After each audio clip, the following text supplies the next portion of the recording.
Something I feel I'm gonna need.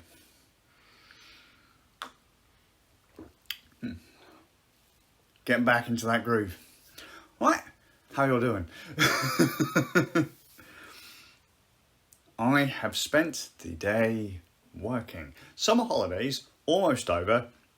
Had some bits to do, and amazingly, somehow, thankfully in part because things are a bit slow, and by a bit slow I mean flatlining, which I'm actually kind of thankful for right now, I have been able to get things done early and then coast. Just reasonably low stress. And so I'm aiming to do the same thing for the next week or so, if I can. Because when the school runs start back up, I'm going to be pulling my hair out.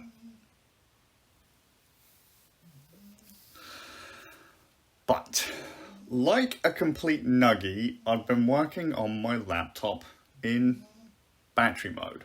Battery power, not plugged in. And, ooh, on a couple of occasions, like a hero, I let the battery run out. Like I just, maybe shut the lid and it didn't hibernate or whatever, and the battery just runs out. So, 2 occasions I've had the opportunity to do other stuff. Okay? Let me just rewind a little bit first. Random note. My kids want to play Splatoon 3. I've been playing Splatoon since Splatoon 1 on the Wii U. I played a lot of Splatoon 2. It was the main reason we got a... Was that Big Spider? Oh well. That I got a Nintendo Switch. I've put in quite a bit of time into it. I used to stream it a lot back in the day. I used to have people ask me about the game a lot. Really, really enjoyed it. But over the last few years, kind of went off it. The Splatoon Global Splatfest test fire thing was last night. And it was okay. But because I wasn't feeling all that great, I only got to play half an hour of it. I start getting, my sons are trying to talk to me this morning about it. I'm like, dude, I have no idea what you guys are talking about. I haven't kept up with any of the hype of Splatoon. I haven't watched any trailers. I don't know about any of the new announcers. I don't know about any of the new guns or the tweaks or the story or anything. I don't know. I think I saw like one reveal trailer ages ago and that's it.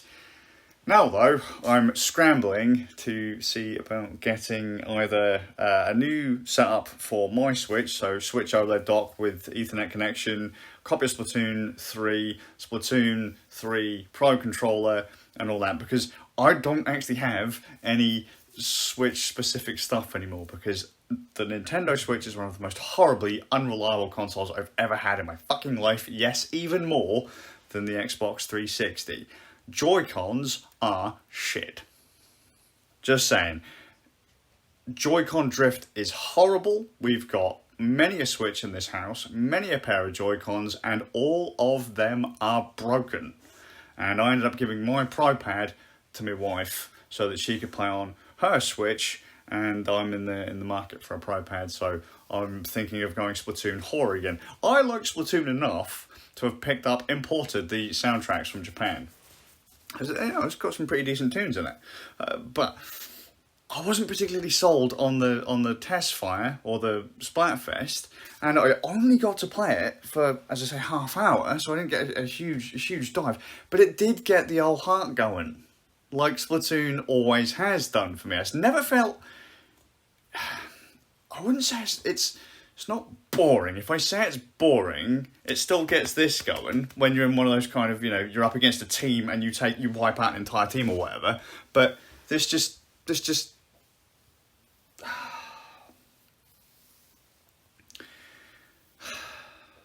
it felt just like before, other than there's like a 3-way mode in it. But the kids want to play it. I know nothing about it, and now I'm gonna get it. I'm gonna fucking get it. I weren't gonna get it until later on, but now we're gonna get it.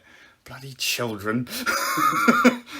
Not interested in it at all. And all of a sudden, hey Dad, you stream Splatoon. Should we get Splatoon? Okay, cool, whatever. 3 or 4 copies of Splatoon later. Alright, we'll get Splatoon. Great. Now, on the 2 times that my laptop died, one, I got to get out of the house for some fresh air. The wife had spent her day down the allotment doing allotment-y things. I managed to get out for a bit and hang up with the dog, have a chat with me, man.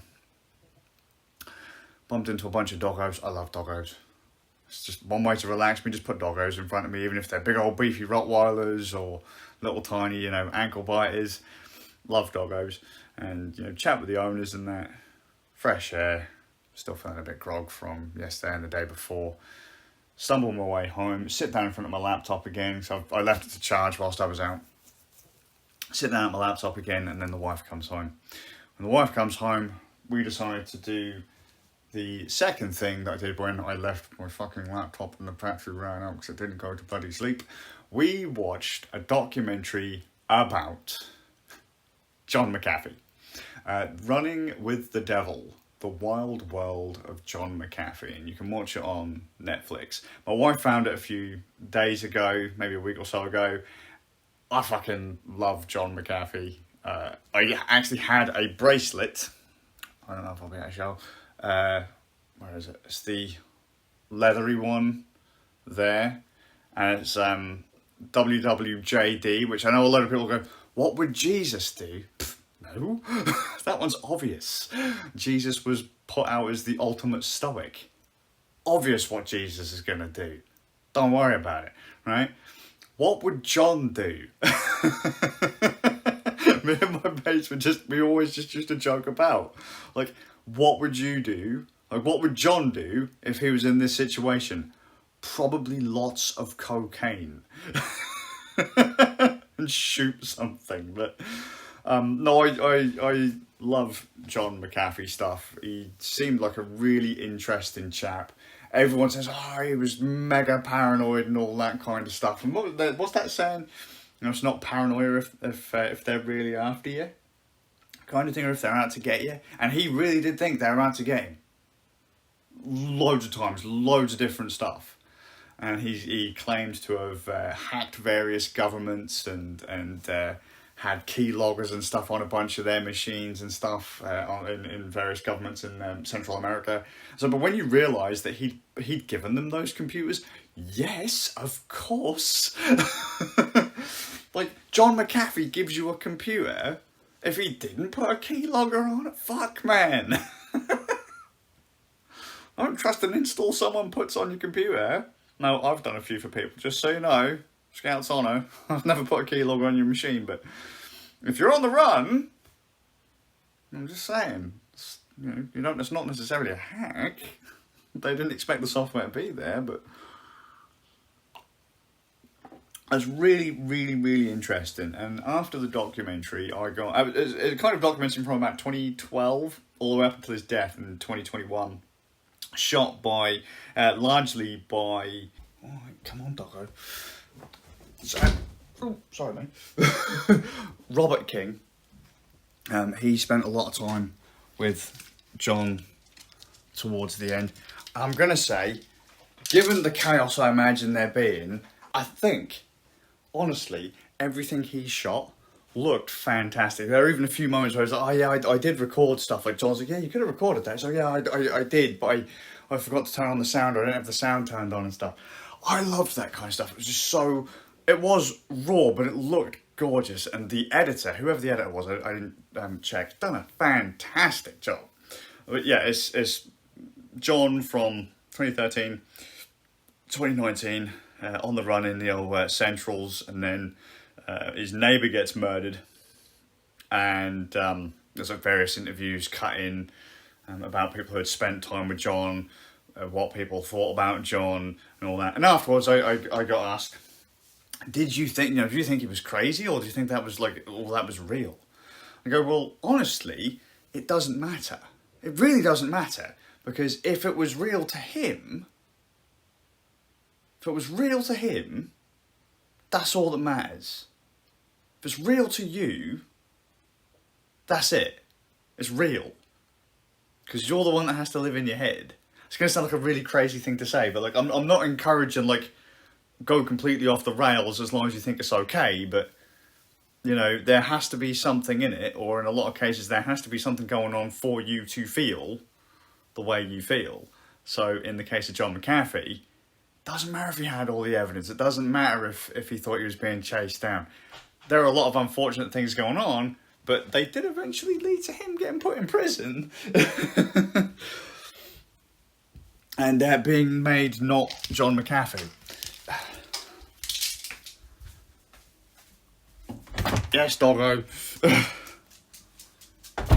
Christ. But yeah, I'm gonna recommend that. John McAfee knew how to have a laugh, I think. And even though there was like one of my mate's favourite videos from John McAfee is when he's like doing a Q&A and there's like dancers around and like cocaine everywhere, and he's got like someone that's supposed to be working with him and all that, and they're asking, like, people asking, how do I uninstall McAfee antivirus from my fucking computer? And he's like, just pulls out a pistol and just shoots the laptop. Just whatever. Documents a lot of the time when he was on his yacht as well, just drifting about on his yacht. Yeah, I think the guy, he was an interesting chap. But yeah, unfortunate the way he went. I think that McAfee there was a lot of potential there. A lot of potential there. I think he lived a pretty solid life.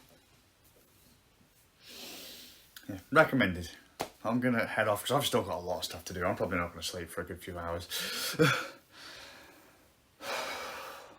Get into the grind. Get stuff done.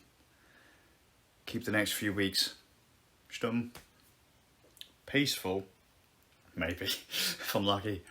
See you all with a bit of luck in the next one.